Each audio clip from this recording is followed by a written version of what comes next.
नमस्कार सोलापूरकर.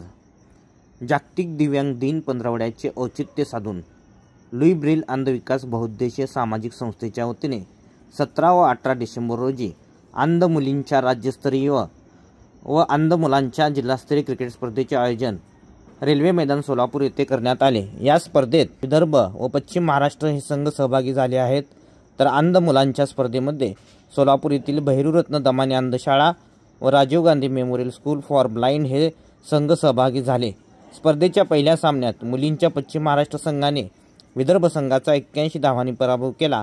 तर मुलाच्या क्रिकेट सामन्यात दमानी अंधशाळेच्या विद्यार्थ्यांनी राजीव गांधी अंध शाळेचा 39 धावांनी पराभव केला. या स्पर्धेचे उद्घाटन उपजिल्हाधिकारी अमृत नाटेकर यांच्या हस्ते झाले. या कार्यक्रमास नंदकिशोर बलदवा, सुरेश बलदवा, मधुसूदन बलदवा, अलका बलदवा, संतोष भंडारे आदींची उपस्थिती होती. या कार्यक्रमाचे प्रास्ताविक राजू शेळके यांनी तर सूत्रसंचालन संस्थेचे सहसचिव संतोष देशमुख यांनी तर आभार प्रदर्शन संस्थेचे अध्यक्ष सुरेश सोनटके यांनी केले.